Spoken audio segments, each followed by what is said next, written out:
Welcome to the Business Blast podcast. I'm your host, Tyler Wagner. This episode is brought to you by Authors Unite. Authors Unite makes the process of becoming a published, best-selling author as simple as sipping your morning cup of coffee. You can learn more about Authors Unite at authorsunite.com. Now, let's jump into the episode.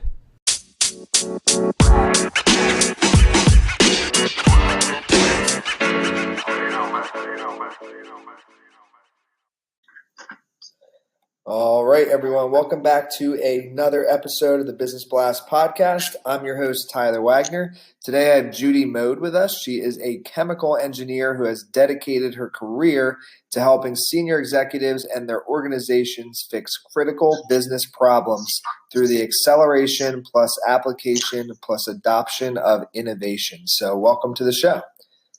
Thank you so much, Tyler. I appreciate the opportunity to be here. Of course, and we're grateful to have you here, Judy. And we'll dive into the first one. The first question I have for you is, what is the best story from your life that has an underlying valuable message? I was blessed with having the opportunity to go down a technical field at a point where there were very few women that were entering engineering, let alone chemical engineering. And so I think that a true pivot point in my career to the 30 plus years was really in those early days of kind of paving the way for women in technical fields, which I'm a huge advocate and continue to be. And so I think the chemical engineering degree was really the pivot point for me that really pretty much established a lot of where my life took me professionally and personally. So I'm very proud of that. And now I'm here to support other women who want to go down a similar path. And what is the most valuable piece of information we should know that's within your expertise or industry? I think that, and it's kind of interesting to see the impact, but if I could tell anybody anything, is to be a problem solver, right? And so the value of you, the value of your company to the world in general, it is really about problem solving, and so. If you can always think of it in that way, regardless of what you do personally or what you do professionally, folks will value that and they appreciate it because of the impact that you can have. So regardless of the industry, regardless of the technology, if you kind of approach life as a problem solver, you'll never go wrong. And it could tie in, but what's your best piece of overall business advice? So not necessarily industry specific. I think it's also my personal mantra that is also my favorite quote, which is life isn't about finding yourself. It's about creating yourself. And I can say it now because, I've been out here for a while that, me as a graduate, if you would have said to me, here's where I would be 30 years from now, or here's what I would have been 15 years, right? I never would have expected it. It wasn't about, hey, let me find out. It's really about creating it. So what I'm most excited about for folks looking ahead is the world that we're living in. If you embrace the fact that you can kind of create your destiny. Now, granted, life happens, right? Professionally, personally, but you actually are the architect of your future. And the ability to adapt to the changes that happen along the way, which are inevitable, are really a good skill set. So problem solving and adaptability. But for me, it's always been about how do I, right? It's not about finding myself. It's really about creating myself. And that part I've done as best a job as I could over the span of my career. But hopefully that helps. And if you could give your younger self one piece of advice, what would that be? I'm sorry, what? If you could give your younger self one piece of advice, what would that be?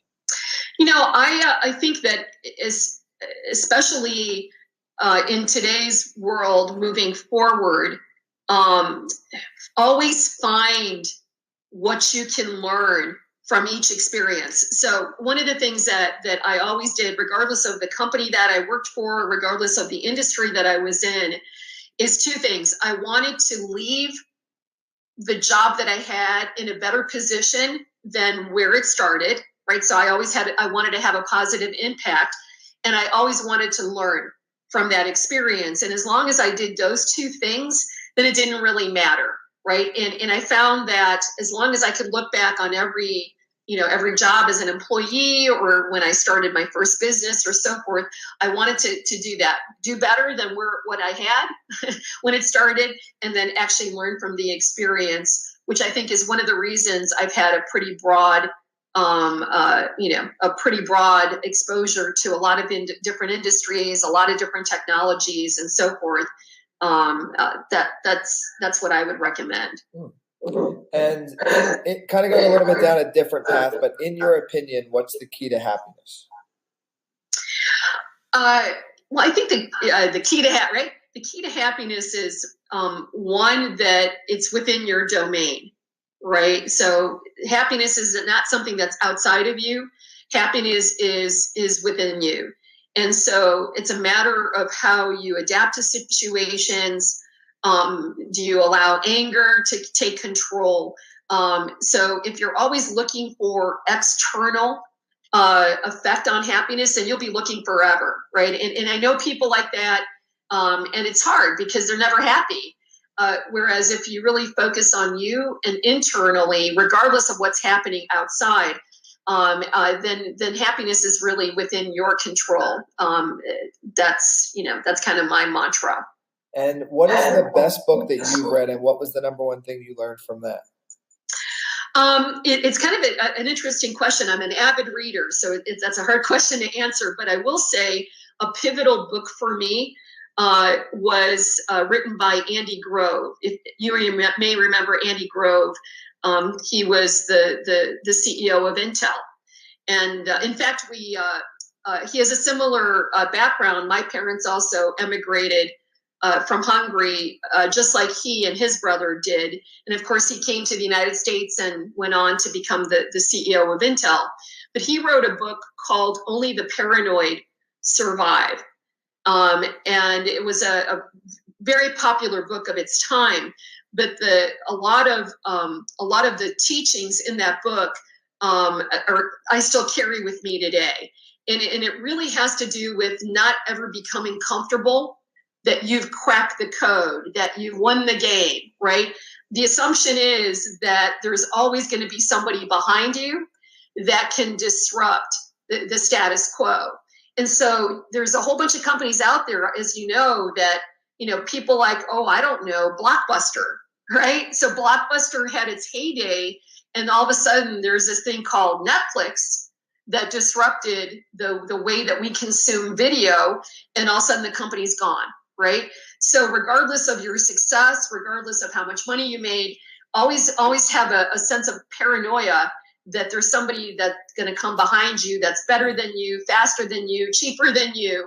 And that actually, I took that to heart very early. And that was absolutely a pivotal book for me. And what is your favorite quote and why?